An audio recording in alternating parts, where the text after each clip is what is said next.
opportunity to serve on the aviation subcommittee. Kansas is sometimes referred to as a flyover state, but we have an awful lot going on there. One of the things that's going on there is that we have a regional air traffic control center in Olathe, Kansas, which is in the district that I represent. And I had the opportunity to go by and actually visit the facility and walk onto the floor where the folks who are navigating the planes were at. And the stress that I felt just walking through there was pretty intense, because you know that there are thousands of lives in the hands of the folks that are doing that. So I want to, because I've been, my mom was in the Army, now she works for the post office. So many people in my family have been federal employees and are career civil servants. And I want to thank Ms. Nelson and Mr. Bunce for one, recognizing our federal civil service workers as both unsung heroes, and also calling out the sometimes demonization and that sort of thing, because our federal civil service really keeps this country going in a lot of ways.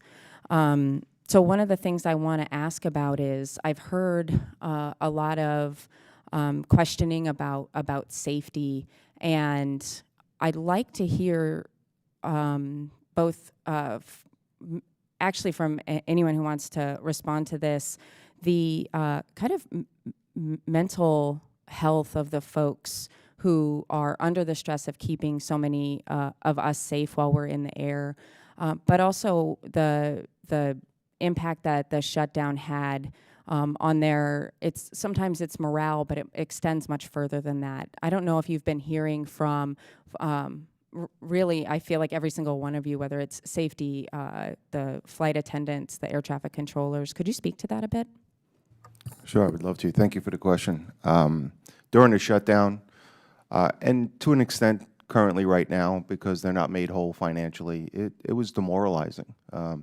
They did their job. They did nothing wrong. They came to work. They were used as political pawns for an issue that, quite frankly, wasn't germane to aviation at all. And this has happened time and time again. We've seen, over a dozen opportunities for possible shutdowns in the last 18 months. We've experienced 3 shutdowns, and it is demoralizing to start working on programs that is going to get shut down and spend time away from your family to be a subject matter expert for the next generation of air traffic control equipment, and then not being able to implement this, and then now we're going to start back up, but it's going to take 6, 8 months to get back to normal. It is absolutely, I think that between the fatigue, the risk in the system, and the devalued that they felt coming to work day in and day out, will have lasting effects throughout their career. Yeah, thank you. And, visiting the facility, you saw the air traffic controllers and where they work behind the scenes, below, back in the equipment room. Our folks have to maintain that equipment. They have to keep that up and running. And the pressure, the stress to make sure that it's running properly. Meanwhile, they have to think about their personal lives, their families, and all the other work, the distractions. And they're professionals. It takes anywhere from 3 to 5 years for technicians at certain locations, sometimes longer. And they consider themselves, as the inspectors do, as our administrative support. We're all in this together and keeping the system safe. And to have a slap in the face again to say, you're not important. You don't. Some of them don't go to work. You get paid maybe eventually.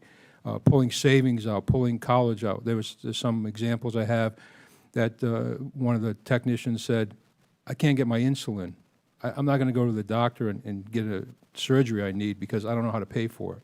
Meanwhile, he's certified in air traffic control equipment. His head's not in the game 100%, but yet they showed up every day to do the job they needed to do.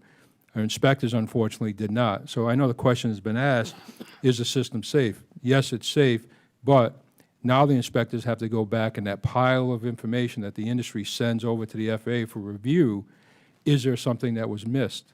Did a plane take off that maybe should or shouldn't have? Did a pilot or someone have an issue? We don't know until they go through and comb through that.